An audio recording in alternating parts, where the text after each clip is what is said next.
But Jacob soon learned that Laban's sons were beginning to grumble. "Jacob has robbed our father," they said. "All his wealth has been gained at our father's expense."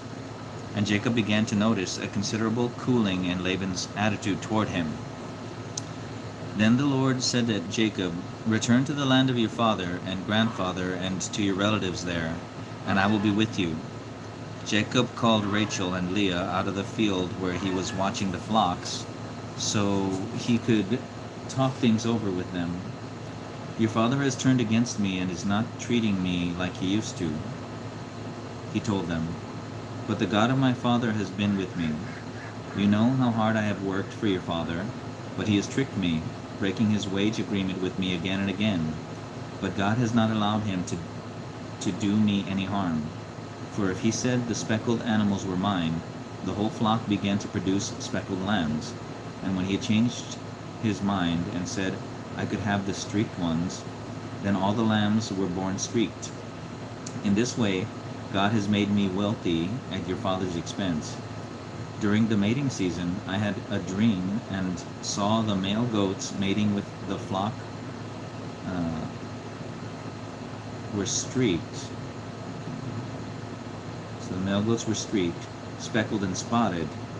Then in my dream, the angel of God said to me, 'Jacob.' And I replied, 'Yes, I'm listening.' And the angel said, 'Look, and you will see that only the streaked, speckled, and spotted males are mating with the females of your flock. For I have seen all that Laban has done to you.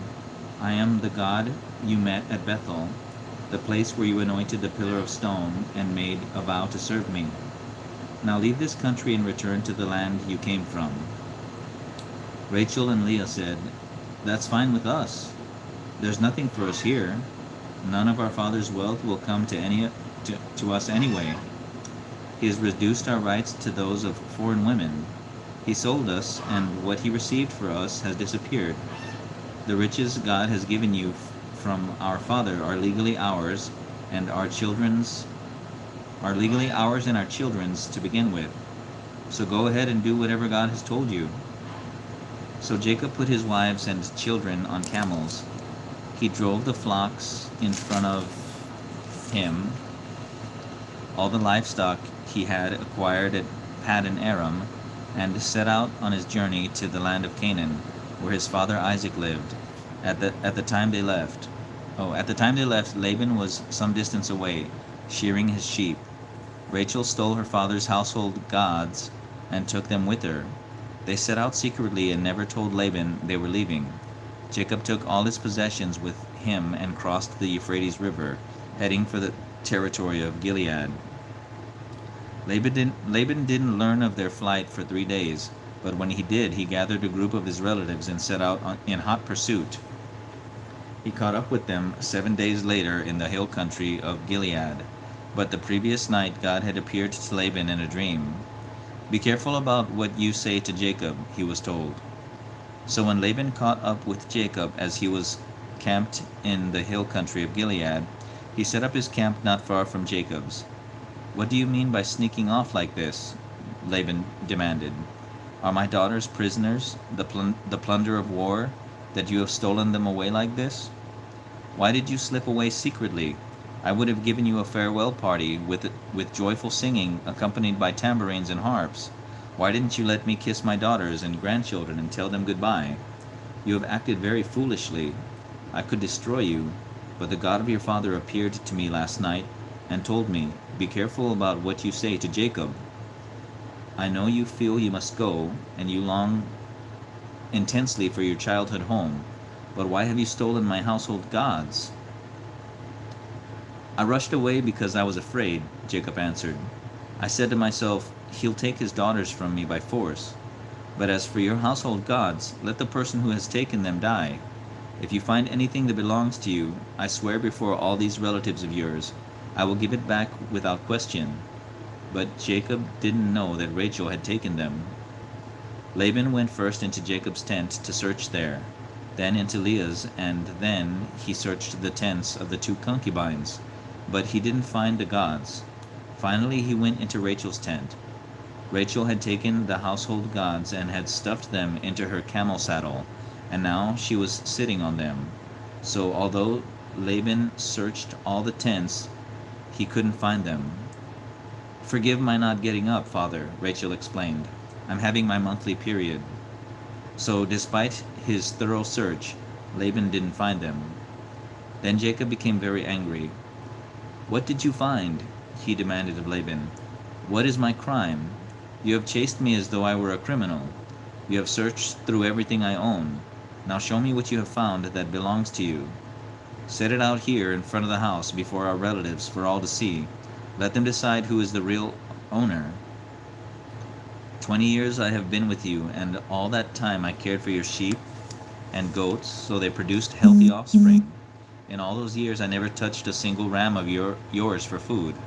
If any were attacked and killed by wild animals, did I show them to you and ask you to reduce the count of your flock? No, I took the loss. You made me pay for every animal stolen from the flocks, whether the loss was my fault or not. I worked for you through the scorching heat of the day and through cold and sleepless nights.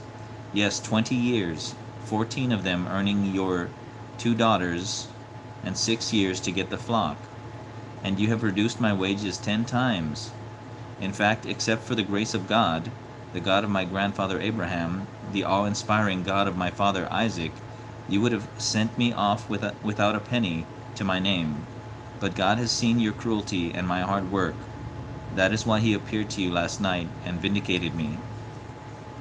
Then Laban replied to Jacob, "These women are my daughters, and these children are my grandchildren, and these flocks and all that you have, all are mine. But what can I do now to my own daughters and grandchildren? Come now, and we will make a peace treaty, you and I, and we will live by its terms." So Jacob took a stone and set it up as a monument.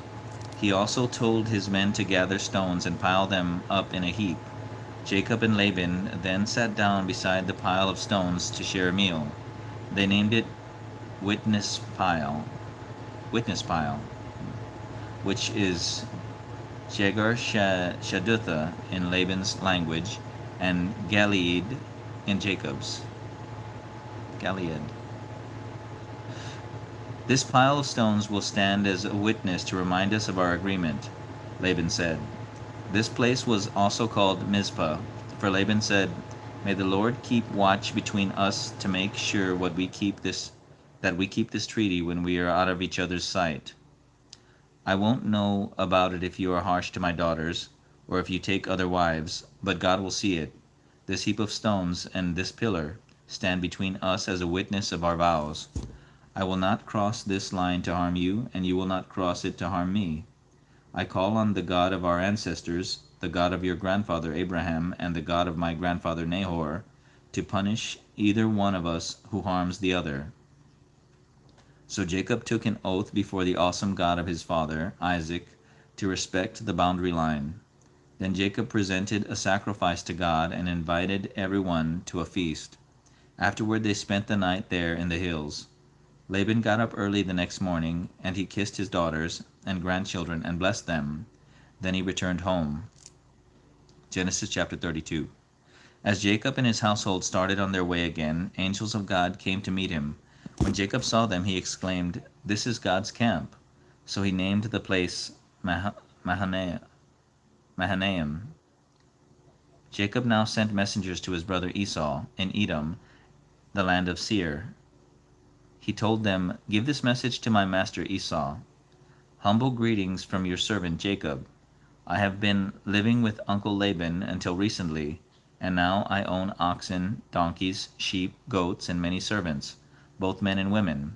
I have sent these messengers to inform you of my coming, hoping that you will be friendly to us." The messengers returned with the news that Esau was on his way to meet Jacob with an army of 400 men. Jacob was terrified at the news. He divided this household along with the flocks and herds and camels into 2 camps. He thought, if Esau attacks one group, perhaps the other can escape. Then Jacob prayed, "O God of my father Abraham and my father Isaac, O Lord, you told me to return to my land and to my relatives, and you promised to treat me kindly. I am not worthy of all the faithfulness and unfailing love you have shown to me, your servant, when I left home. I own nothing except a walking stick, and now my household fills 2 camps. O Lord, please rescue me from my brother Esau. I am afraid that he is coming to kill me, along with my wives and children. But you promised to treat me kindly and to multiply my descendants until they become as numerous as the sands along the seashore, too many to count. Jacob stayed where he was for the night and prepared a present for Esau: 200 female goats, 20 male goats, 200 ewes, 20 rams, 30 female camels with their young, 40 cows, 10 bulls, 20 male donkeys, and 20 female donkeys and 10 male donkeys. He told his servants to lead them on ahead, each group of animals by itself, separated by a distance in between. He gave these instructions to the men leading the first group: when you meet Esau, he will ask, "Where are you going? Whose servants are you? Whose animals are these?" You should reply, "These belong to your servant Jacob. They are a present for his master Esau. He is coming right behind us." Jacob gave the same instructions to each of the herdsmen and told them, "You are all to say the same thing to Esau when you see him, and be sure to say, 'Your servant Jacob is right behind us.'" Jacob's plan was to appease Esau with the presents before meeting him face to face. Perhaps Jacob hoped, he will be friendly to us. So the presents were sent on ahead, and Jacob spent that night in the camp. But during the night Jacob got up and sent his 2 wives, 2 concubines, and 11 sons across the Jabbok River. After they were on the other side, he sent over all his possessions. This left Jacob all alone in the camp, and a man came and wrestled with him until dawn. When the man saw that he couldn't win the match, he struck Jacob's hip and knocked it out of joint at the socket. Then the man said, "Let me go, for it is dawn." But Jacob panted, "I will not let you go unless you bless me." "What is your name?" the man asked. He replied, "Jacob." "Your name will no longer be Jacob," the man told him. "It is now Israel, because you have struggled with both God and men and have won." "What is your name?" Jacob asked him. "Why do you ask?" the man replied. Then he blessed Jacob there. Jacob named the place Peniel, face of God. For he said, "I have seen God face to face, yet my life has been spared." The sun rose as he left Peniel, and he was limping because of his hip. That is why even today the people of Israel don't eat meat from near the hip, in memory of what happened that night. Then in the distance Jacob saw Esau coming with his 400 men. Jacob now arranged his family into a column, with his 2 concubines and their children at the front, Leah and her children next, and Rachel and Joseph last. Then Jacob went on ahead. As he approached his brother, he bowed low 7 times before him. Then Esau ran to meet him and embraced him affectionately and kissed him. Both of them were in tears. Then Esau looked at the women and children and asked, "Who are these people with you?" "These are the children God has graciously given to me," Jacob replied. Then the concubines came forward with their children and bowed low before them. Next Leah came with her children, and they bowed down. Finally Rachel and Joseph came and made their bows. "And what were all the flocks and herds I met as I came?" Esau asked. Jacob replied, "They are gifts, my lord, to ensure your good will." "Brother, I have plenty," Esau answered. "Keep what you have." "No, please accept them," Jacob said. "For what a relief it is to see your friendly smile. It is like seeing the smile of God. Please take my gifts, for God has been very generous to me. I have more than enough." Jacob continued to insist, so Esau finally accepted them. "Well, let's be going," Esau said. "I will stay with you and lead the way." But Jacob replied, "You can see, my lord, that some of the children are very young, and the flocks and herds have their young too. If they are driven too hard, they may die. So go on ahead of us. We will follow at our own pace and meet you at Seir." "Well," Esau said, "at least let me leave some of my men to guide and protect you." "There is no reason for you to be so kind to me," Jacob insisted. So Esau started back to Seir that same day. Meanwhile, Jacob and his household traveled to Succoth. There he built himself a house and made shelters for his flocks and herds. That is why the place was named Succoth. Then they arrived safely at Shechem in Canaan, and they set up camp just outside the town. Jacob bought the land he camped on from the family of Hamor, Shechem's father, for 100 pieces of silver, and there he built an altar and called it El Elohe Israel. Genesis chapter 34.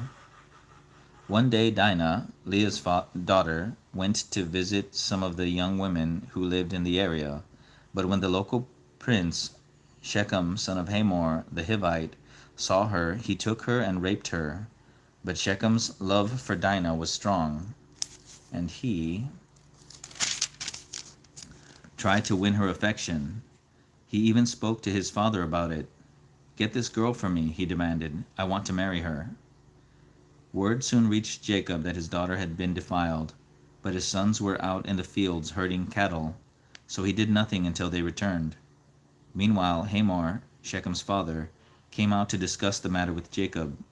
He arrived just as Jacob's sons were coming in from the fields. They were shocked and furious that their sister had been raped. Shechem had done a disgraceful thing against Jacob's family, a thing that should never have been done. Hamor told Jacob and his sons, "My son, Shechem is truly in love with your daughter, and he longs for her to be his wife. Please let him marry her. We invite you to let your daughters marry our sons, and we will give our daughters as wives for your young men.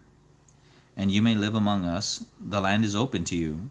Settle here and trade with us. You are free to acquire property among us." Then Shechem addressed Dinah's father and brothers.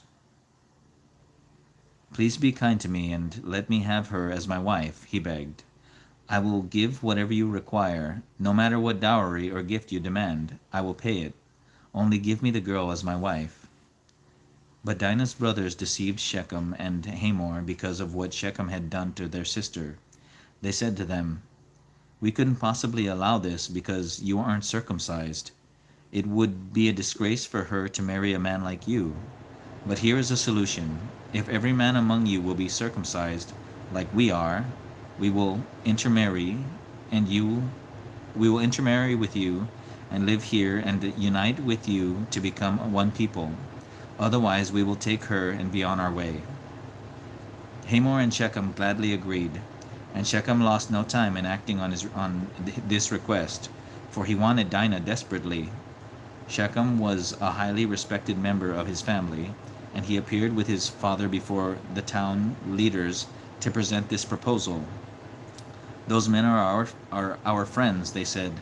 "Let's invite them to live here among us and ply their trade, for the land is large enough to hold them, and we can intermarry with them. But they will consider staying here only on one condition. Every one of us men must be circumcised, just as they are. For if we do this, all their flocks and possessions will become ours. Come, let's agree to this so they will settle here among us."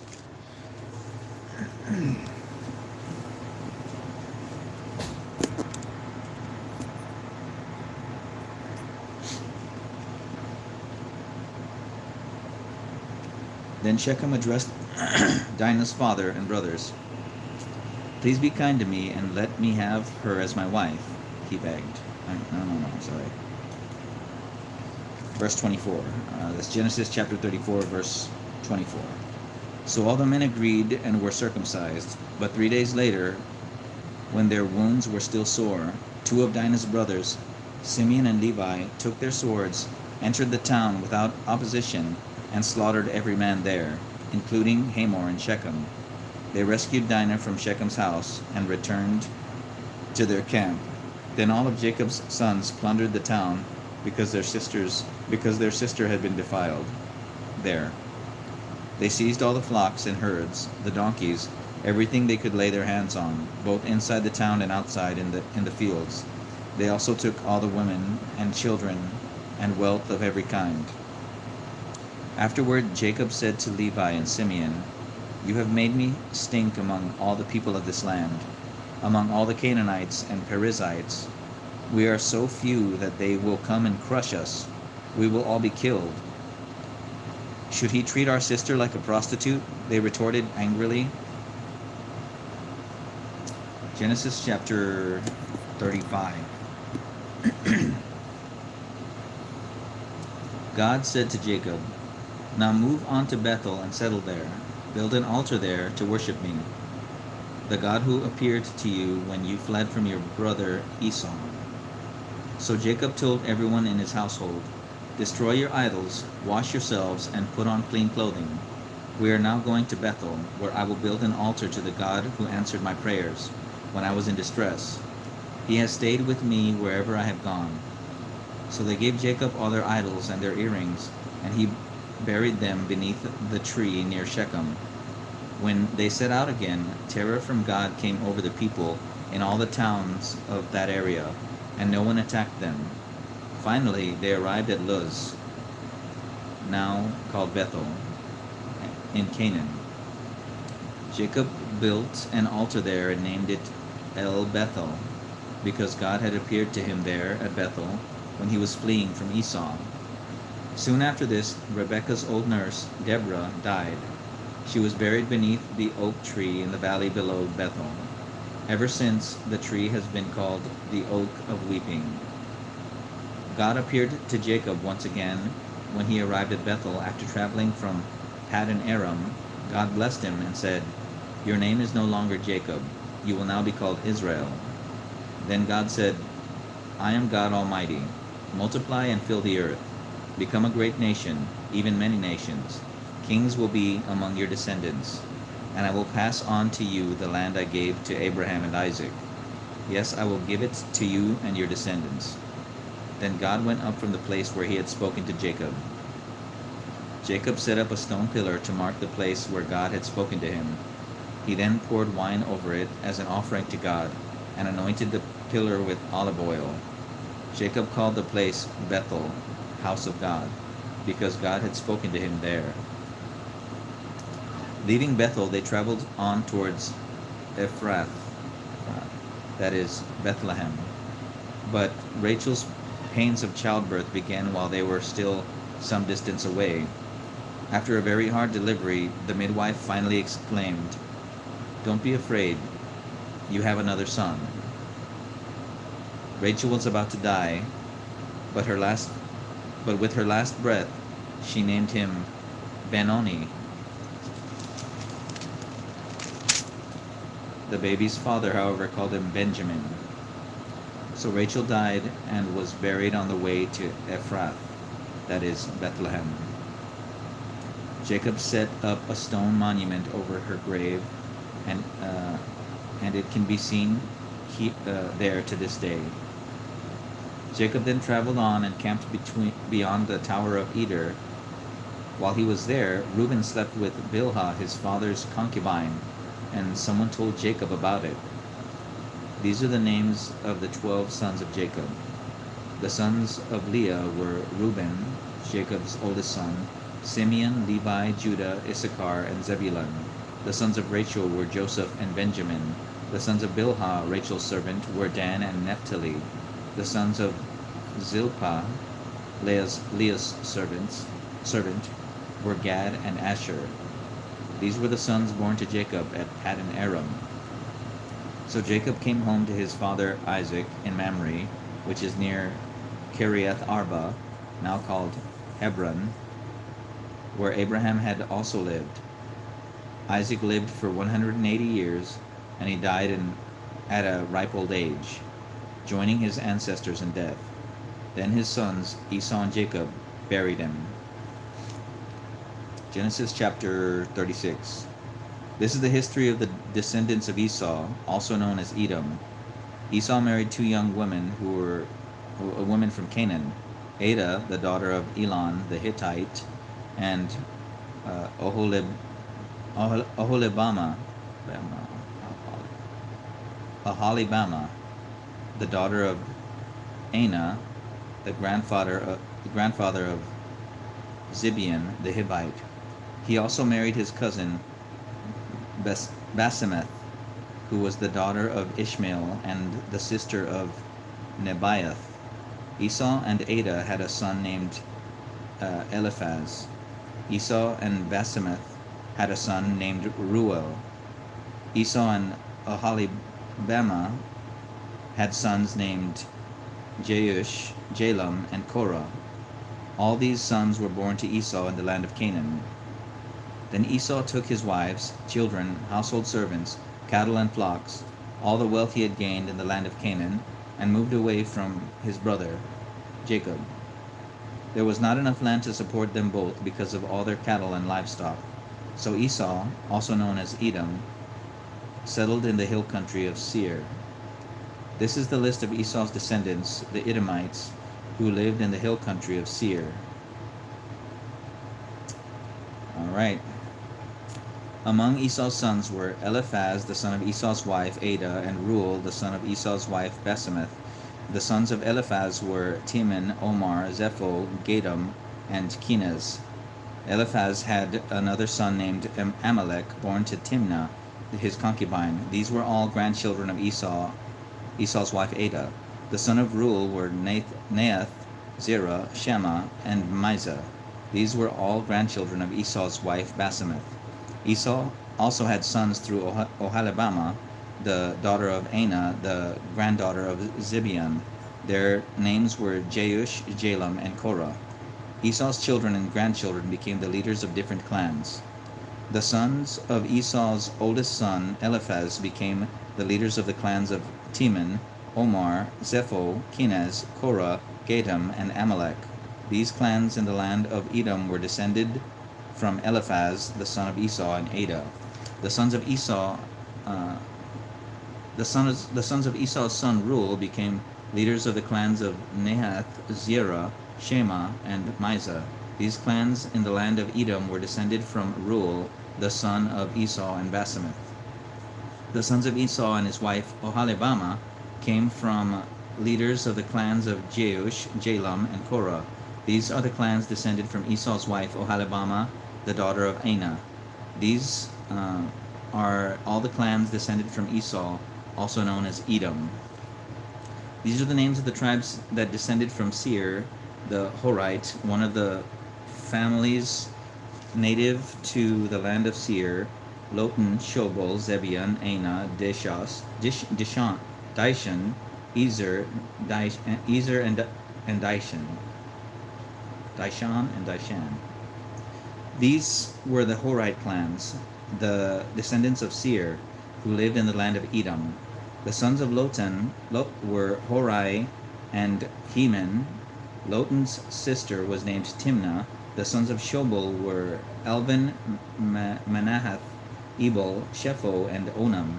The sons of Zebion were Aiah and Anah. This is the Anah who discovered the hot springs in the wilderness while he was grazing his father's donkeys. The son of Anah was Dishan, and Oholibama was his daughter. The sons of Dishan were Hemdan, Eshben, Ithran, and Kiran. The sons of Ezer were Bilhan, Zavan, and Achan. The sons of Dishan were Uz and Aaron. So the leaders of the Horite clans were Lotan, Shobal, Zibeon, Anah, Dishan, Ezer, and Dishan. The Horite clans are named after their clan leaders who lived in the land of Seir. These are the kings who ruled in Edom before there were kings in Israel. Bela, son of Beor, who ruled from his city of Dinhabah. When Bela died, Jobab, the son of Zerah from Bozrah, became king. When Jobab died, Husham from the land of the Temanites became king. When Husham died, Hadad, son of Bedad, became king and ruled from the city of Avith. He was the one who destroyed the Midianite army in the land of Moab. When Hadad died, Samlah from the city of Masrekah became king. When Samlah died, Shaul, Shaul from the city of Rehoboth on the Euphrates River became king. When Shaul died, Baal-Hanan, son of Akbor, became king. When Baal-Hanan died, Hadad became king and ruled from the city of Peu. Hadad's wife was Mehetabel, the daughter of Matred, the granddaughter of Mezahab. These are the leaders of the clans of Esau who lived in the places named for them: Timnah, Ilvah, Jetheth, Ohalibamah, Elah, Pinon, Kenaz, Teman, Mizbar, Migdal, and Iram. These are the names of the clans of Esau, the ancestor of the Edomites, each clan giving its name to the area it occupied. Genesis chapter 37. So Jacob settled again in the land of Canaan, where his father had lived. This is the history of Jacob's family when Joseph was 17 years old. He often tended his father's flocks with his half-brothers, the sons of his father's wives, Bilhah and Zilpah. But Joseph reported to his father some of the bad things his brothers were doing. Now Jacob loved Joseph more than any of his other children because Joseph had been born to him in his old age. So one day he gave Joseph a special gift, a beautiful robe. But his brothers hated Joseph because of their father's partiality. They couldn't say a kind word to him. One night Joseph had a dream and promptly reported the details to his brothers, causing them to hate him even more. "Listen to this dream," he announced. "We were out in the field tying up bundles of grain. My bundle stood up, and then your bundles all gathered around and bowed low before it. So you are going to be our king, are you?" his brothers taunted, and they hated him all the more for his dream and what he had said. Then Joseph had another dream and told his brothers about it. "Listen to this dream," he said. "The sun, moon, and 11 stars bowed low before me. This time he told his father as well, and his brothers, and his father rebuked him. "What do you mean?" his father asked. "Will your mother and your brothers and I actually come and bow before you?" But while his brothers were jealous, Joseph, his father, gave it some thought and wondered what it all meant. Soon after this, Joseph's brothers went to pasture their father's flocks at Shechem. When they had been gone for some time, Jacob said to Joseph, "Your brothers are over at Shechem with the flocks. I'm going to send you to them." "I'm ready to go," Joseph replied. "Go and see how your brothers and the flocks are getting along," Jacob said. "Then come back and bring me word." So Jacob sent him on his way, and Joseph traveled to Shechem from his home in the valley of Hebron. When he arrived there, a man noticed him wandering around the countryside. "What are you looking for?" he asked. "For my brothers and their flocks," Joseph replied. "Have you seen them?" "Yes," the man told him, "but they are no longer here. I heard your brothers say they were going to Dothan." So Joseph followed his brothers to Dothan and found them there. When Joseph's brothers saw him coming, they recognized him in the distance and made plans to kill him. "Here comes that dreamer," they exclaimed. "Come on, let's kill him and throw him into a deep pit. We can tell our father that a wild animal has eaten him. Then we'll see what becomes of all his dreams." But Reuben came to Joseph's rescue. "Let's not kill him," he said. "Why should we shed his blood? Let's just throw him alive into this pit here. That way he will die without our having to touch him." Reuben was secretly planning to help Joseph escape, and then he would bring him back to his father. So when Joseph arrived, they pulled off his beautiful robe and threw him into the pit. This pit was normally used to store water, but it was empty at the time. Then, just as they were sitting down to eat, they noticed a caravan of camels in the distance coming toward them. It was a group of Ishmaelite traders taking spices, balm, and myrrh from Gilead to Egypt. Judah said to the others, "What can we gain by killing our brother? That would just give us a guilty conscience. Let's sell Joseph to those Ishmaelite traders. Let's not be responsible for his death. After all, he is our brother." And his brothers agreed. So when the traders came by, his brothers pulled Joseph out of the pit and sold him for 20 pieces of silver. And the Ishmaelite traders took him along to Egypt. Sometime later, Reuben returned to get Joseph out of the pit. When he discovered that Joseph was missing, he tore his clothes in anguish and frustration. Then he went back to his brothers and lamented, "The boy is gone. What can I do now?" Then Joseph's brothers killed a goat and dipped the robe in its blood. They took the beautiful robe to their father and asked him to identify it. "We found this in the field," they told him. "It's Joseph's robe, isn't it?" Their father recognized it at once. "Yes," he said, "it is my son's robe. A wild animal has attacked and eaten him. Surely Joseph has been torn to pieces." Then Jacob tore his clothes and put on sackcloth. He mourned deeply for his son for many days. His family all tried to comfort him, but it was no use. "I will die in mourning for my son," he would say, and then he began to weep. Meanwhile in Egypt the traders sold Joseph to Potiphar, an officer of Pharaoh, the king of Egypt. Potiphar was captain of the palace guard. Genesis chapter 38. About this time Judah left home and moved to Adullam, where he visited a man named Hira. There he met a Canaanite woman, the daughter of Shua, and he married her. She became pregnant and had a son, and Judah named the boy Er. Then Judah's wife had another son, and she named him Onan. And when he had a third son, she named him Shelah. At the time of Shelah's birth, they were living in Chezib. When his oldest son Er grew up, Judah arranged his marriage to a young woman named Tamar. But Er was a wicked man in the Lord's sight, so the Lord took his life. Then Judah said to Er's brother Onan, "You must marry Tamar, as our law requires of the brother of a man who has died. Her first son from whom will be your brother's heir. Her first son from you will be your brother's heir." But Onan was not willing to have a child who would not be his own heir.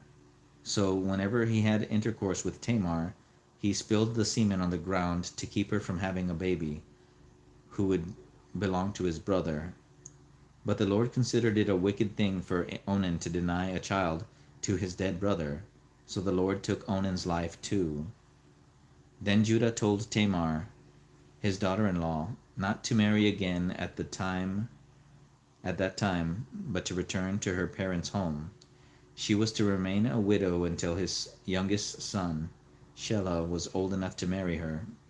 But Judah didn't really intend to do this, because he was afraid Shelah would also die, like his two brothers. So Tamar went home to her parents.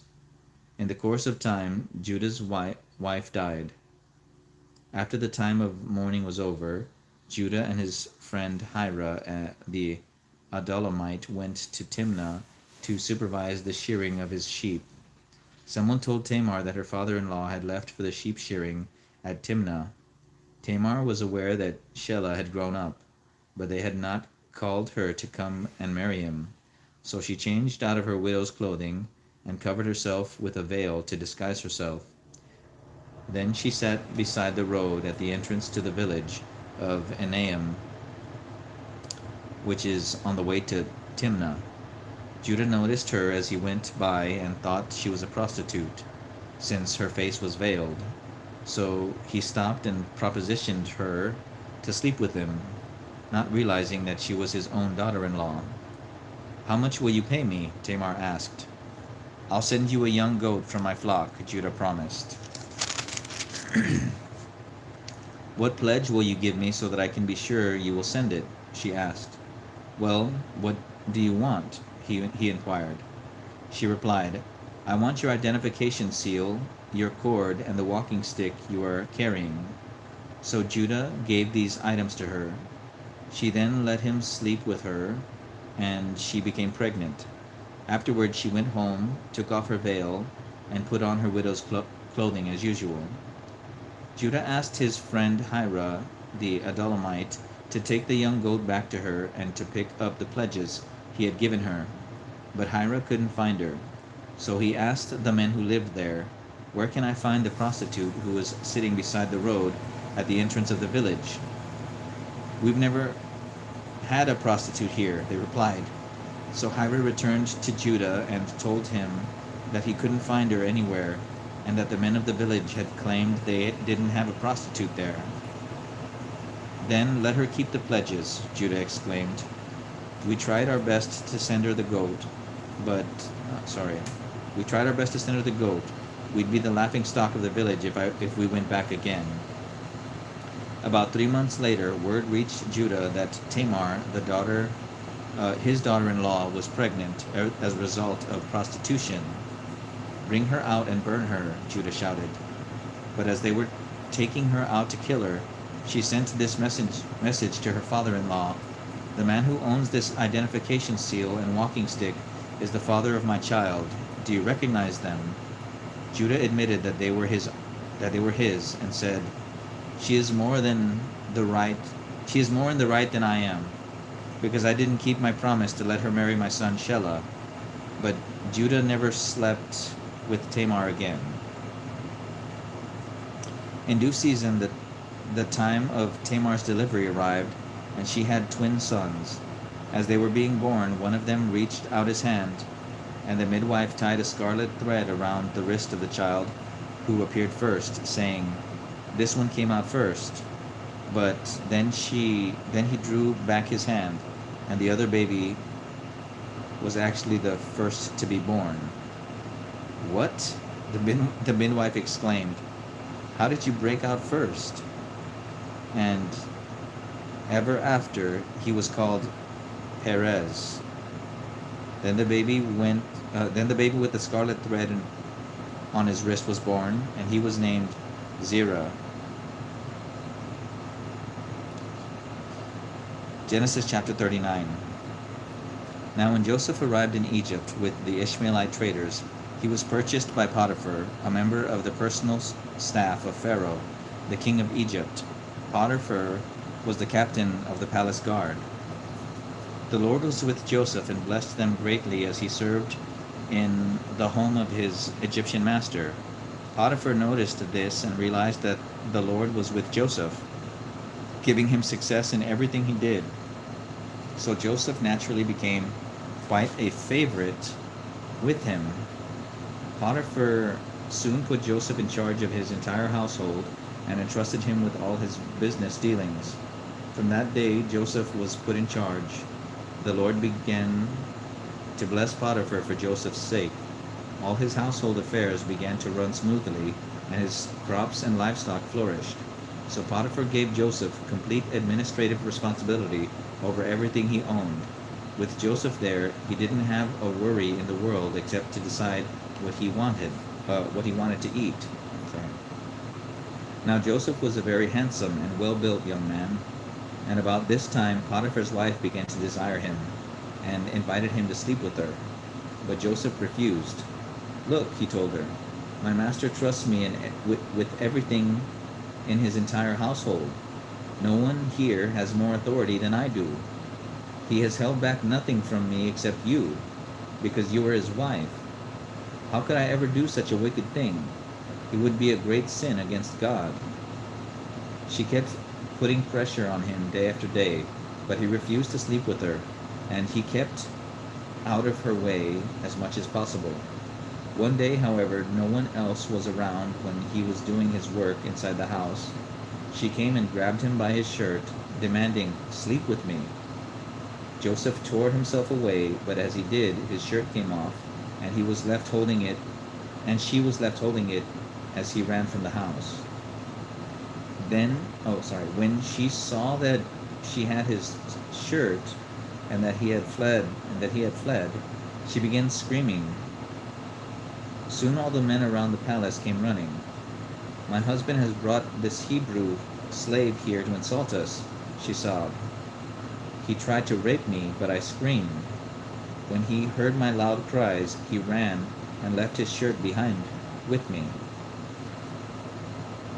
She kept the shirt with her, and when her husband came home that night, she told him her story. "That Hebrew slave you've had around here tried to make a fool of me," she said. "I was saved only by my screams. He ran out, leaving his shirt behind." After hearing his wife's story, Potiphar was furious. He took Joseph and threw him into the prison where the king's prisoners were held. But the Lord was with Joseph too. The Lord was with Joseph there too, and he granted Joseph favor with the chief jailer. Before long, the jailer put Joseph in charge of all the other prisoners and over everything that happened in the prison. The chief jailer had no more worries after that because Joseph took care of everything. The Lord was with him, making everything run smoothly and successfully. Genesis chapter 40. Sometime later, Pharaoh's chief cupbearer and chief baker offended him. Pharaoh became very angry with these officials, and he put them in prison where Joseph was, in the place of Potiphar, the captain of the guard. They remained in prison for quite some time, and Potiphar assigned Joseph to take care of them. One night the cupbearer and the baker each had a dream, and each dream had its own meaning. The next day Joseph noticed the dejected look on their faces. "Why do you look so worried today?" he asked. And they replied, "We both had dreams last night, but there is no one here to tell us what they mean." "Interpreting dreams is God's business," Joseph replied. "Tell me what you saw." The cupbearer told his dream first. "In my dream," he said, "I saw a vine in front of me. It had 3 branches that began to bud and blossom, and soon there were clusters of ripe grapes. I was holding Pharaoh's wine cup in my hand, so I took the grapes and squeezed the juice into it. Then I placed the cup in Pharaoh's hand." "I know what the dream means," Joseph said. "The 3 branches mean 3 days. Within 3 days, Pharaoh will take you out of prison and return you to your position as his chief cupbearer. And please have some pity on me when you are back in his favor. Mention me to Pharaoh and ask him to let me out of here, for I was kidnapped from my homeland, the land of the Hebrews, and now I'm here in jail, but I did nothing to deserve it." When the chief baker saw that the first dream had such a good meaning, he told his dream to Joseph too. "In my dream," he said, "there were 3 baskets of pastries on my head. On the top basket were all kinds of bakery goods for Pharaoh, but the birds came and ate them." I'll tell you what it means," Joseph told him. "The 3 baskets mean 3 days. 3 days from now, Pharaoh will cut off your head and impale your body on a pole. Then birds will come and peck away at your flesh." Pharaoh's birthday came 3 days later, and he gave a banquet for all his officials and household staff. He sent for his chief cupbearer and chief baker, and they were brought to him from the prison. He then restored the chief cupbearer to his former position, but he sentenced the chief baker to be impaled on a pole, just as Joseph had predicted. Pharaoh's cupbearer, however, promptly forgot all about Joseph, never giving him another thought. Genesis chapter 41. 2 years later, Pharaoh dreamed that he was standing on the bank of the Nile River. In his dream, 7 fat, healthy-looking cows suddenly came up out of the river and began grazing along its bank. Then 7 other cows came up from the river, but these were very ugly and gaunt. These cows went over and stood beside the fat cows. Then the thin, ugly cows ate the fat ones. At this point in the dream, Pharaoh woke up, so he fell asleep again and had a second dream. This time he saw 7 heads of grain on one stalk, with every kernel well formed and plump. Then suddenly 7 more heads appeared on the stalk, but these were shriveled and withered by the east wind, and these thin heads swallowed up the 7 plump, well formed heads. Then Pharaoh woke up again and realized it was a dream. The next morning, as he thought about it, Pharaoh became very concerned as to what the dreams might mean. So he called for all the magicians and wise men of Egypt and told them about his dream, but not one of them could suggest what they meant. Then the king's cupbearer spoke. Today I have been reminded of my failure, he said.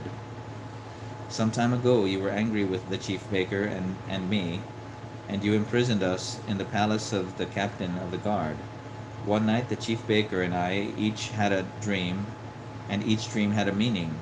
We told the dreams to a young Hebrew man who was a servant of the captain of the guard. He told us what each of our dreams meant, and everything happened just as he said it would. I was restored to my position as cupbearer, and the chief baker was executed and impaled on a pole. Pharaoh sent for Joseph at once, and he was brought hastily from the dungeon. After a quick shave and change of clothes, he went in and stood in Pharaoh's presence. I had a dream last night, Pharaoh told him, and none of these men can tell me what it means. But I have heard that you can interpret dreams, and that is why I have called for you. It is beyond my power to do this, Joseph replied, but God will tell you what it means and will set you at ease. It says, so God will tell you what it means and will set you at ease. So Pharaoh told him the dream. I was standing on the bank of the Nile River, he said. Suddenly 7 fat, healthy-looking cows came up out of the river and began grazing along its bank. But then 7 other cows came up from the river. They were very thin and gaunt. In fact, I've never seen such ugly animals in all the land of Egypt. These thin, ugly cows ate up the 7 fat ones that had come out of the river first. But afterward they were still as ugly and gaunt as before. Then I woke up. A little later I had another dream. This time there were 7 heads of grain on one stalk, and all 7 heads were plump and full. Then out of the same stalk came 7 withered heads, shriveled by the east wind, and the withered heads swallowed up the plump ones. I told these dreams to my magicians, but not one of them could tell me what they mean. Both dreams mean the same thing, Joseph told Pharaoh. God was telling you what he is about to do. The 7 fat cows and the 7 plump heads of grain both represent 7 years of prosperity. The 7 thin, ugly cows and the 7 withered heads of grain represent 7 years of famine. This will happen just as I have described it, for God has shown you what he is about to do. The next 7 years will be a period of great prosperity throughout the land of Egypt, but afterward there will be 7 years of famine so great that all the prosperity will be forgotten and wiped out. Famine will destroy the land. This famine will be so terrible that even the memory of the good years will be erased. As for having the dream twice, it means the matter has been decreed by God and that he will make these events happen soon. My suggestion is that you find the wisest man in Egypt and put him in charge of a nationwide program. Let Pharaoh appoint officials over the land and let them collect 1/5 of all the crops during the 7 good years. Have them gather all the food and grain of these good years into the royal storehouses and store it away so that there will be food in all the cities. There will be food in the cities. That way there will be enough to eat when the 7 years of famine come. Otherwise disaster will surely strike the land and all the people will die. Joseph's suggestions were well received by Pharaoh and his advisors. As they discussed who should be appointed for the job, Pharaoh said, "Who could do it better than Joseph? For he is a man who is obviously filled with the Spirit of God." Turning to Joseph, Pharaoh said, "Since God has revealed the meaning of the dreams to you, you are the wisest man in the land. I hereby appoint you to direct this project."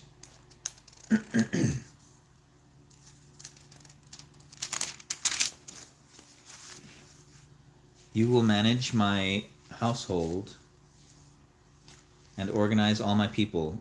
Only I will have only I will have a rank higher than yours."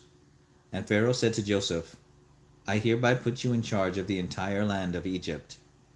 Then Pharaoh placed his own signet ring on Joseph's finger as a symbol of his authority. He dressed him in a beautiful clothing and placed the royal gold chain about his neck. Pharaoh also gave Joseph the chariot of his second in command about his and wherever he went the command was shouted, "Kneel down." So Joseph was put in charge of all Egypt. And Pharaoh said to Joseph, "I am the king, but no one will move a hand or a foot in the entire land of Egypt without your approval." Pharaoh renamed him Zephanath-paneah and gave him a wife, a young woman named Asenath, the daughter of Potipharah, priest of Heliopolis. So Joseph took charge of the entire land of Egypt. He was 30 years old when he entered the service of Pharaoh, the king of Egypt. And when Joseph left Pharaoh's presence, he made a tour of inspection throughout the land. And sure enough, for the next 7 years, there were bumper crops everywhere. During those years, Joseph took a portion of all the crops grown in Egypt and stored them for the government in nearby cities. After 7 years, the granaries were filled to overflowing. There was so much grain, like sand on the seashore, that the people could not keep track of the amount. During this time, before the arrival of the first of the famine years, 2 sons were born to Joseph and his wife, Asenath, the daughter of Potipharah, priest of Heliopolis. Joseph named his older son Manasseh, for he said, "God has made me forget all my troubles and the family of my father." Joseph named his second son Ephraim, for he said, "God has made me fruitful in this land of my suffering." At last the 7 years of plenty came to an end. Then the 7 years of famine began just as Joseph had predicted. There were crop failures in all the surrounding countries too, but in Egypt there was plenty of grain in the storehouses. Throughout the land of Egypt the people began to starve. They pleaded with Pharaoh for food, and he told them, "Go to Joseph and do whatever he tells you." So with severe famine everywhere in the land, Joseph opened up the storehouses and sold grain to the Egyptians, and people from surrounding lands also came to Egypt to buy grain from Joseph because the famine was severe throughout the world. When when Jacob heard that there was grain available in Egypt, he said to his sons, "Why are you standing around looking at one another? I have heard there is grain in Egypt. Go down and buy some for us before we all starve to death." So Joseph's 10 older brothers went down to Egypt to buy grain. Jacob wouldn't let Joseph's younger brother Benjamin go with them, however, for fear some harm might come to him. So Jacob's sons arrived in Egypt along with others to buy food, for the famine had reached Canaan as well. Since Joseph was governor of all Egypt and in charge of the sale of the grain, it was to him that his brothers came. They bowed low before him, with their faces to the ground. Joseph recognized them instantly, but he pretended to be a stranger. "Where are you from?" he demanded roughly. "From the land of Canaan," they repeated. "We have come to buy grain." Joseph's brothers didn't recognize him, but Joseph recognized them. And he remembered the dreams he had many years before. He said to them, "You are spies. You have come to see how vulnerable our land has become." "No, my lord," they exclaimed. "We have come to buy food. We are all brothers and honest men, sir. We are not spies." "Yes, you are," he insisted. "You have come to discover how vulnerable the famine has made us." "Sir," they said, There are 12 of us brothers, and our father is in the land of Canaan. Our youngest brother is there with our father, and one of our brothers is no longer with us." But Joseph insisted, "As I said, you are spies. This is how I will test your story. I swear by the life of Pharaoh that you will not leave Egypt unless your youngest brother comes here. One of you go and get your brother. I'll keep the rest of you here, bound in prison. Then we'll find out whether or not your story is true. If it turns out that you don't have a younger brother, then I'll know you are spies." So he put them all in prison for 3 days. On the third day Joseph said to them, "I am a God-fearing man. If you do as I say, you will live. We'll see how honorable you really are. Only one of you will remain in the prison. The rest of you may go on home with grain for your families, but bring your youngest brother back to me. In this way I will know whether or not you are telling me the truth. If you are, I will spare you." To this they agreed. Speaking among themselves, they said, "This has all happened because of what we did to Joseph long ago. We saw this terror and anguish and heard his pleadings, but we wouldn't listen. That's why this trouble has come upon us." "Didn't I tell you not to do it?" Reuben asked. "But you wouldn't listen, and now we're going to die because we murdered him." Of course they didn't know that Joseph understood them as he was standing there, for he had been speaking to them through an interpreter. Now he left the room and found a place where he could weep. Returning, he talked some more with them. He then chose Simeon from among them and had him tied up right before their eyes. Joseph then ordered his servants to fill the men's sacks with grain, but he also gave secret instructions to return each brother's payment at the top of his sack. So he also gave them provisions for their journey. So they loaded up their donkeys with the grain and started for home. But when they stopped for the night, and one of them opened his sack to get some grain to feed the donkeys, he found his money in the sack. "Look," he exclaimed to his brothers, "my money is still here in the sack." They were filled with terror and said to each other, "What has God done to us?" So they came to their father Jacob in the land of Canaan and told him all that had happened.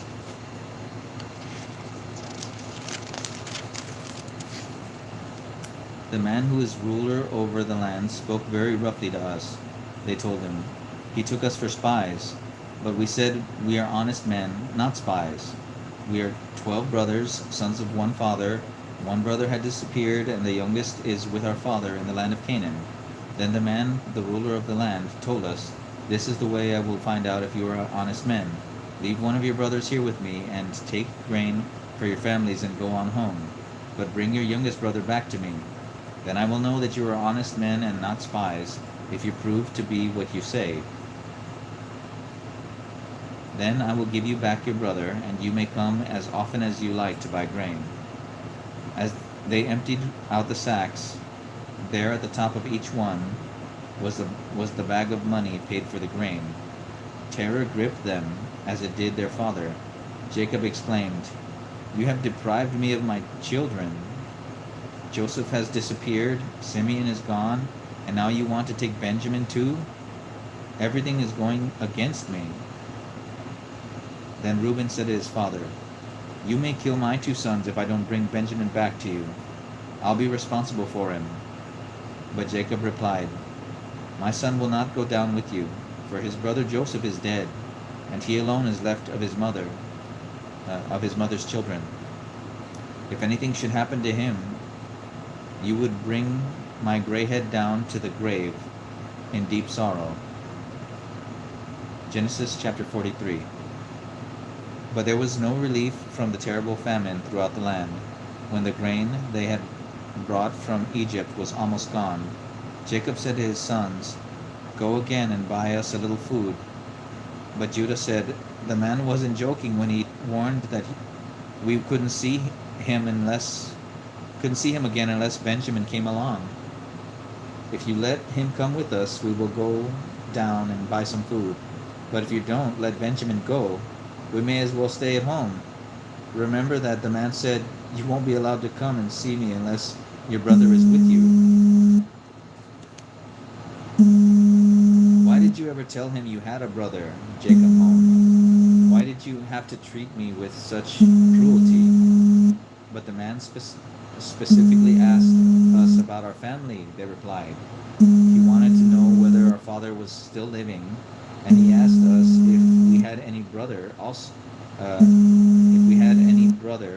so we told him. How could we have known he would say, 'Bring me your brother'?"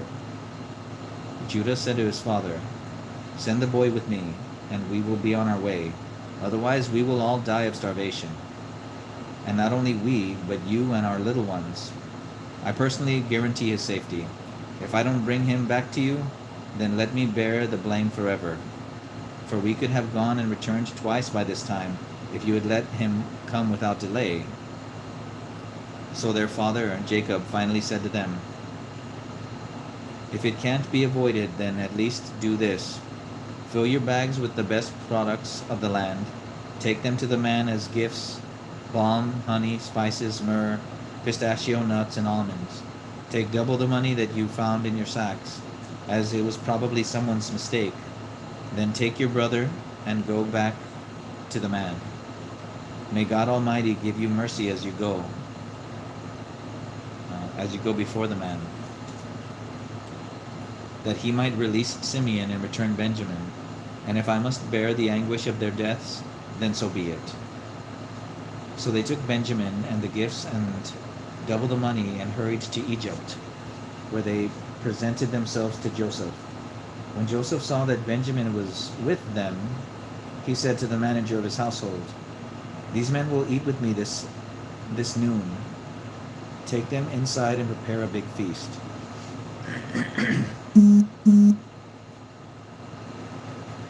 So the man did as he was told and took them to Joseph's palace. They were badly frightened when they saw where they had been taken. "It's because of the money returned to us in our sacks," they said. "He plans to pretend that we stole it. Then he will seize us as slaves and take our donkeys." As the brothers arrived at the entrance to the palace, they went over to the man in charge of Joseph's household. They said to him, "Sir, after our first trip to Egypt to buy food, as we were returning home, we stopped for the night and opened our sacks. The money we had used to pay for the grain was there in our sacks. Here it is, we have brought it back again. We also have additional money to pay to buy more grain. We have no idea how the money got into our sacks." "Relax, don't worry about it," the household manager told them. "Your God, the God of your ancestors, must have put it there. We collected your money all right." Then he released Simeon and brought him out to them. The brothers were then led into the palace and given water to wash their feet and food for their donkeys. They were told they would be eating there, so they prepared their gifts for Joseph's arrival at noon. When Joseph came,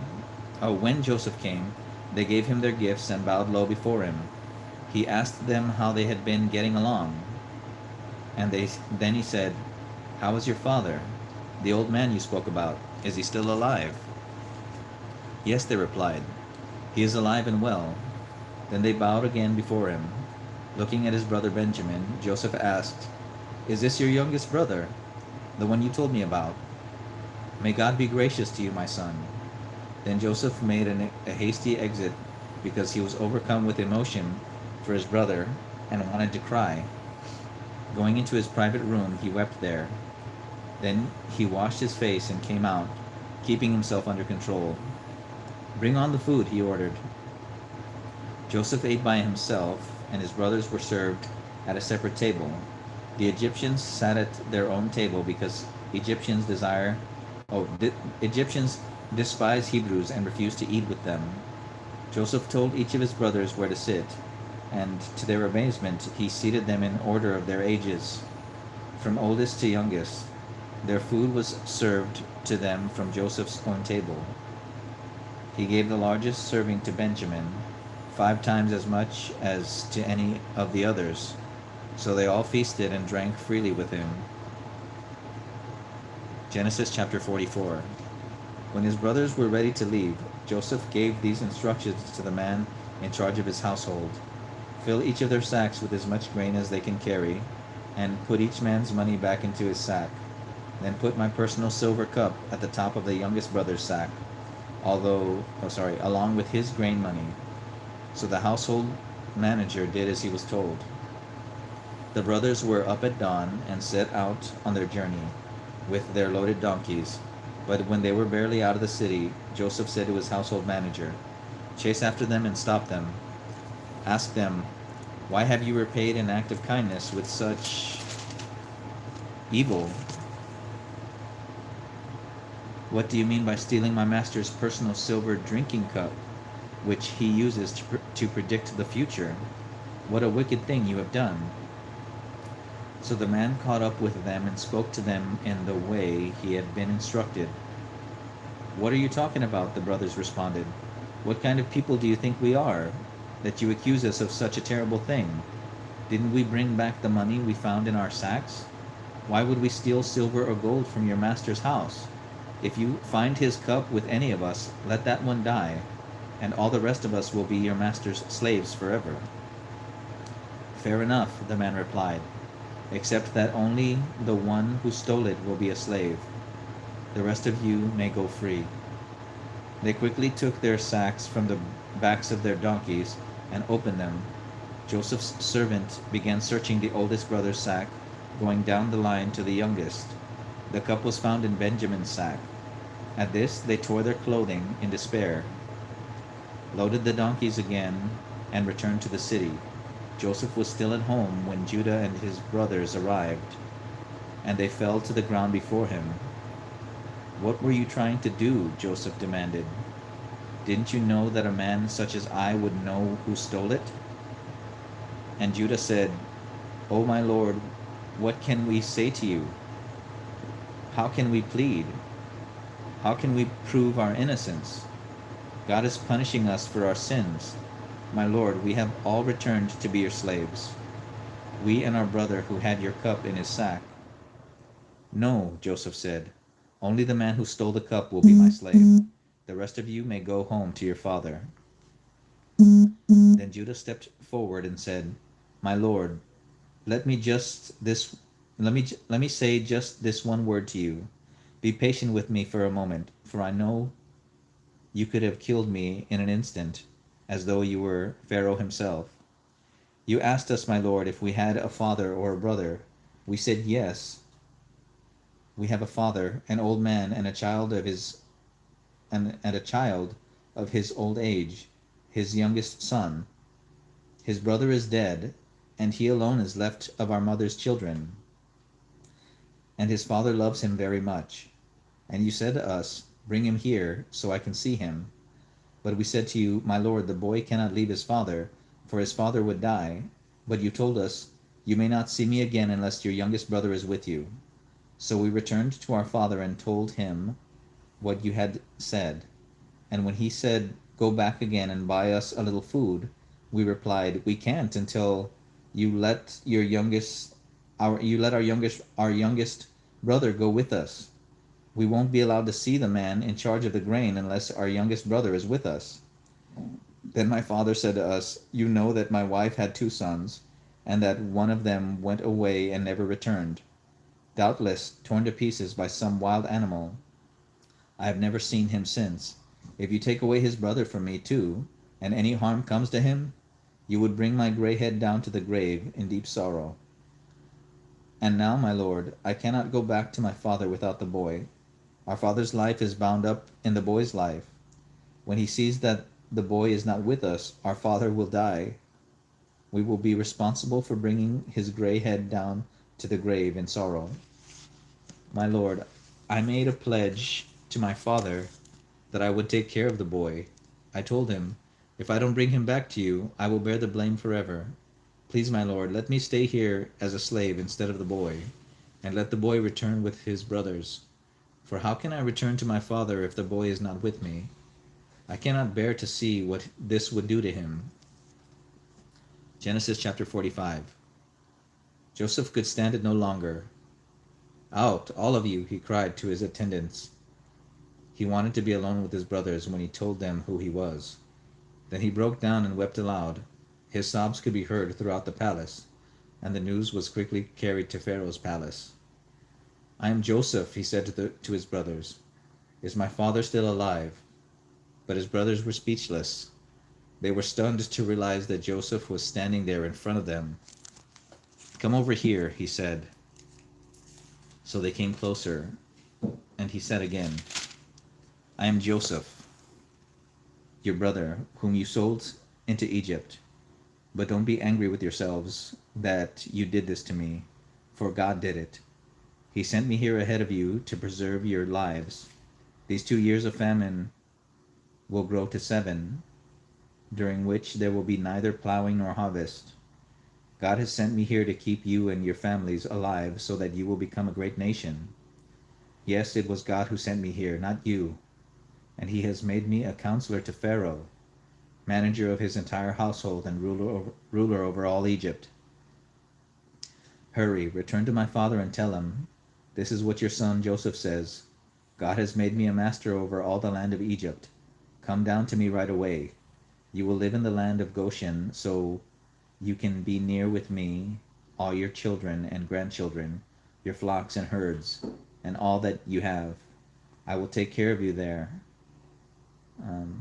For there are still 5 years of famine ahead of us. Otherwise, you and your household will come to utter poverty." Then Joseph said, "You can see for yourselves, and so can my brother Benjamin, that I really am Joseph. Tell my father how I am honored here in Egypt. Tell him about everything you have seen, and bring him to me quickly." Weeping with joy, he embraced Benjamin, and Benjamin also began to weep. Then Joseph kissed each of his brothers and wept over them. And then they began talking freely with him. Now the news reached Pharaoh. Joseph's brothers have come. Pharaoh was very happy to hear this, and so were his officials. Pharaoh said to Joseph, "Tell your brothers to load their pack animals and return quickly to their homes in Canaan. Tell them to bring your father and all their families, and to come here to Egypt to live.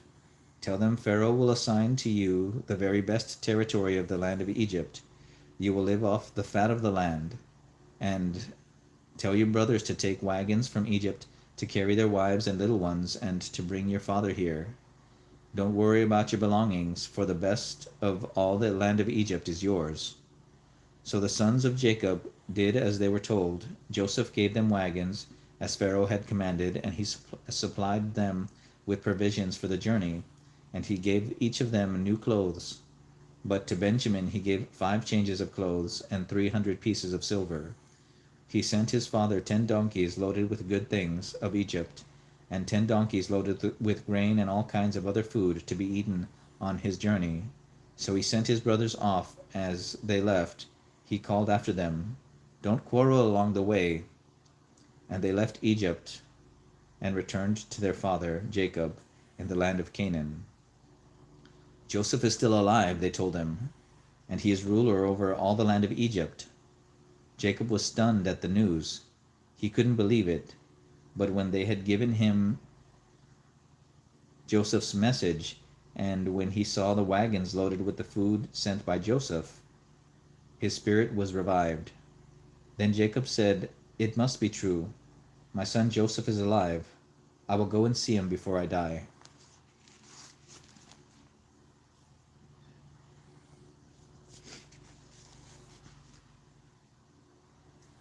Genesis chapter 46.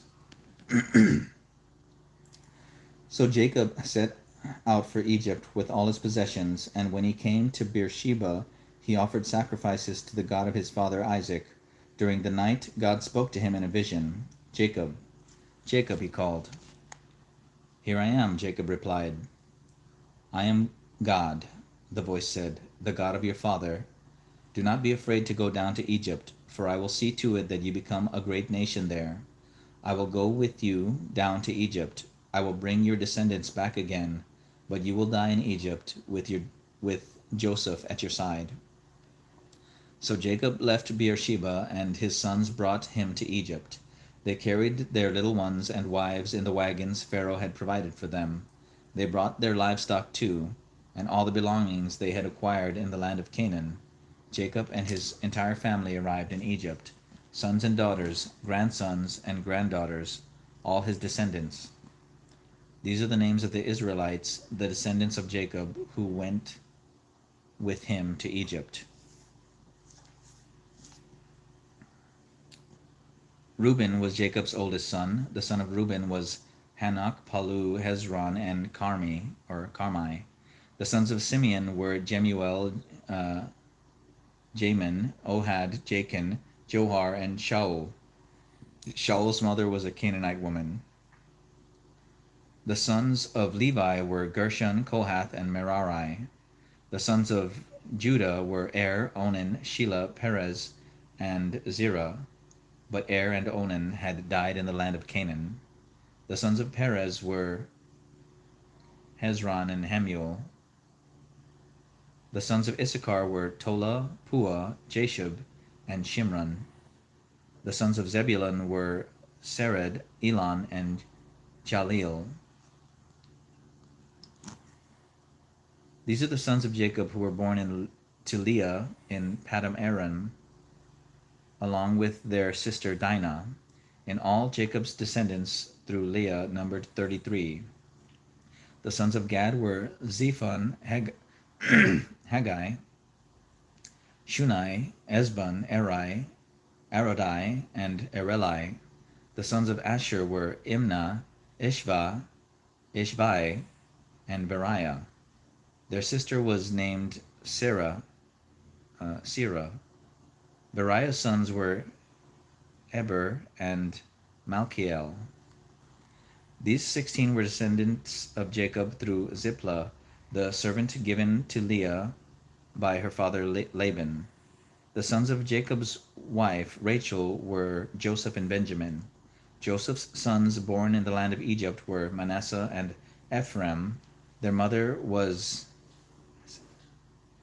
Asenath, was Asenath, daughter of Potipharah, priest of Heliopolis.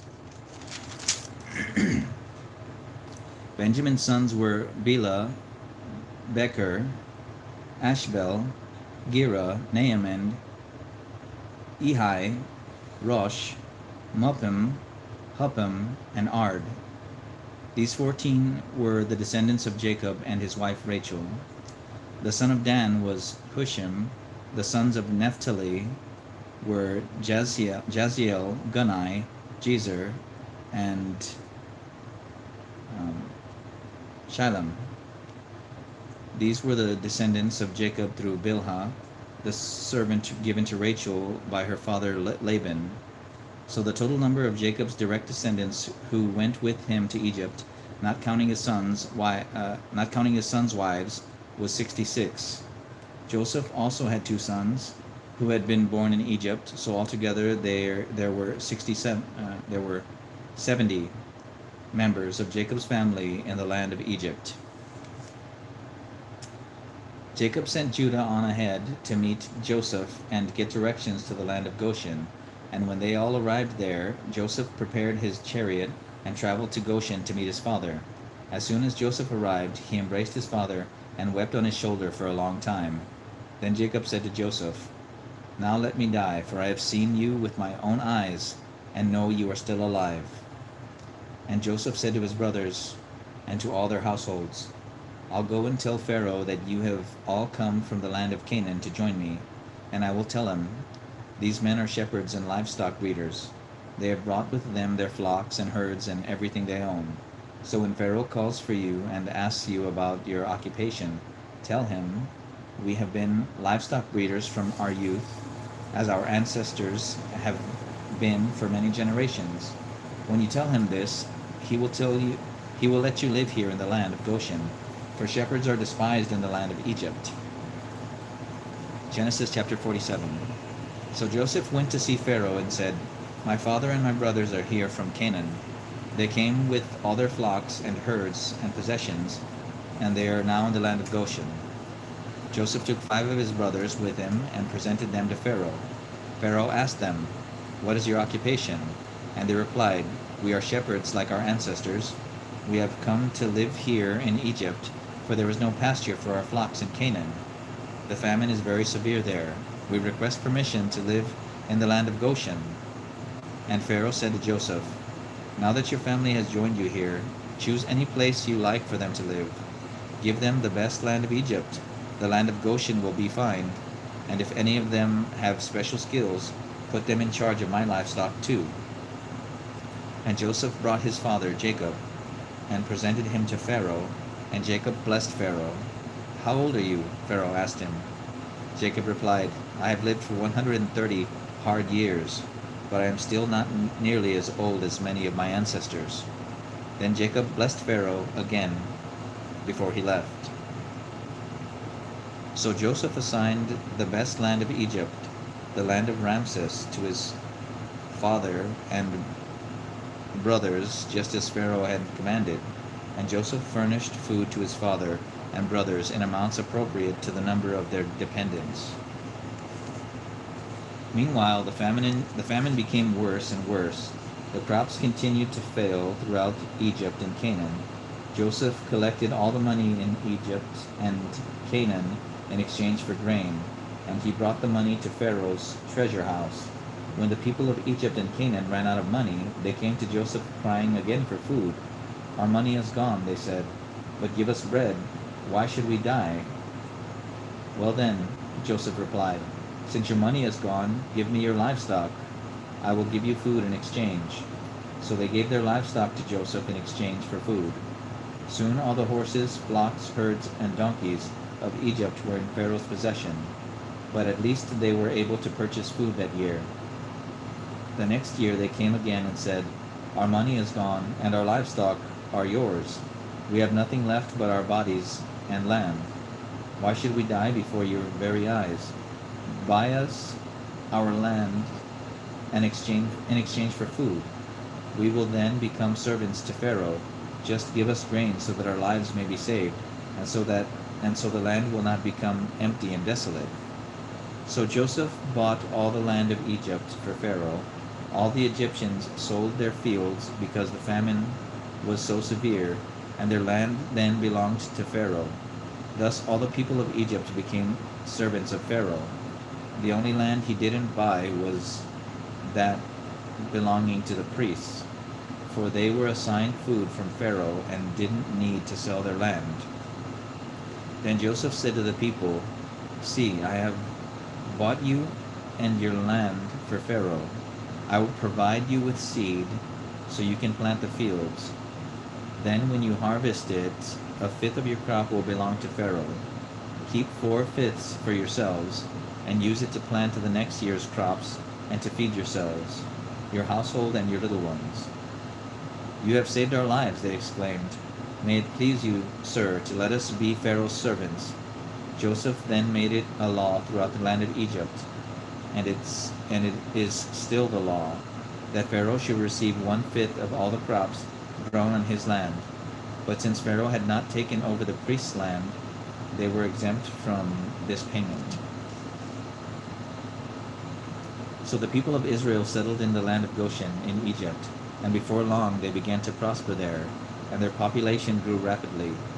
Jacob lived for 17 years after his arrival in Egypt, so he was 147 years old when he died. As the time of his death drew near, he called for his son Joseph and said to him, "If you are pleased with me, swear most solemnly that you will honor this, my last request. Do not bury me in Egypt when I am dead. Take me out of Egypt and bury me beside my ancestors." So Joseph promised that he would. "Swear that you will do it," Jacob insisted.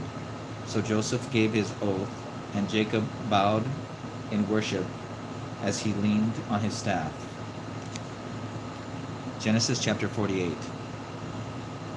One day, not long after this, word came to Joseph that his father was failing rapidly.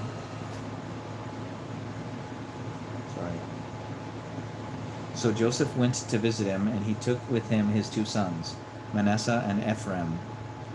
When Jacob heard that Joseph had arrived, he gathered his strength and sat up in bed to greet him. Jacob said to Joseph, God Almighty appeared to me at Luz, in the land of Canaan, and blessed me. He said to me, I will make you a multitude of nations, and I will give this land of Canaan to you and your descendants as an everlasting possession. Now I am adopting as my own sons these two boys of yours, Ephraim and Manasseh, who were born here in the land of Egypt before I arrived. They will inherit from me just as Reuben and Simeon will, but the children born to you in the future will be your own. The land they inherit will be within the territories of Ephraim and Manasseh. And as I was returning from Padam, Rachel died in the land of Canaan. We were still on the way, just a short distance from Ephrath, that is Bethlehem. So with great sorrow I buried her there, beside the road to Ephrath. Then Jacob looked over at the two boys. Are these your sons? He asked. Yes, Joseph told him. These are the sons God has given me here in Egypt. And Jacob said, Bring them over to me, and I will bless them. Now Jacob was half blind because of his age, and could hardly see. So Joseph brought the boys close to him, and Jacob kissed and embraced them. Then Jacob said to Joseph, I never thought I would see you again, but now God has let me see your children too. Joseph took the boys from their grandfather's knees, and he bowed low to him. Then he positioned the boys so Ephraim was at Jacob's left hand, and Manasseh was at his right hand. But Jacob crossed his arms as he reached out to lay his hands on the boys' heads. So his right hand was on the head of Ephraim, the younger boy, and his left hand was on the head of Manasseh, the older. Then he blessed Joseph and said, May God, the God before whom my grandfather Abraham and my father Isaac walked, the God who has been my shepherd all my life, and the angel who has kept me from all harm, may he bless these boys. May they preserve my name and the names of my grandfather Abraham and my father Isaac, and may they become a mighty nation. But Joseph was upset when he saw that his father had laid his right hand on Ephraim's head, so he lifted it to place it on Manasseh's head instead. No, father, he said, this one over here is older. Put your right hand on his head. But his father refused. I know what I'm doing, my son, he said. Manasseh too will become a great people, but his younger brother will become even greater. His descendants will become a multitude of nations. So Jacob blessed the boys that day with this blessing. The people of Israel will use your names to bless each other. They will say, May God make you as prosperous as Ephraim and Manasseh. In this way Jacob put Ephraim ahead of Manasseh. Then Jacob said to Joseph, I am about to die, but God will be with you and will bring you again to Canaan, the land of your ancestors. And I give you an extra portion beyond what I have given your brothers, the portion that I took from the Amorites with my sword and bow. Genesis chapter 49. Then Jacob called together all his sons and said, Gather around me, and I will tell you what is going to happen to you in the days to come. Come and listen, O sons of Jacob. Listen to Israel, your father. Reuben, you are my oldest, the child of my vigorous youth. You are first in the list in rank and honor, but you are as unruly as the waves of the sea, and you will be first no longer. For you slept with one of my wives. You dishonored me in my own bed. Simeon and Levi are two of a kind, men of violence. O my soul, stay away from them. May I never be a party to their wicked plans, for in their anger they murdered men, and they crippled oxen just for sport. Cursed be their anger, for it is fierce. Cursed be their wrath, for it is cruel. Therefore I will scatter their descendants throughout the nation of Israel. Judah, your brothers will praise you. You will defeat your enemies. All your relatives will bow before you. Judah is a young lion that has finished eating its prey. Like a lion he crouches and lies down. Like a lioness, who will dare to rouse him? The scepter will not depart from Judah, nor the ruler's staff from his descendants, until the coming of one to whom it belongs, the one whom all nations will obey. He ties his foal to a grapevine, the colt of his donkey to a choice vine. He washes his clothes in wine, because his harvest is so plentiful. His eyes are darker than wine, and his teeth are whiter than milk. Zebulun will settle on the shores of the sea, and will be a harbor for ships. His borders will extend to Sidon. Issachar is a strong beast of burden, resting up among the sheepfolds. When he sees how good the countryside is, how pleasant the land, he will bend his shoulder to the task and submit to forced labor. Dan will govern his people like any other tribe in Israel. He will be a snake beside the road, a poisonous viper along the path that bites the horse's heels, so the rider is thrown off. I trust in you for salvation, O Lord. Gad will be plundered by marauding bands, but he will turn and plunder them.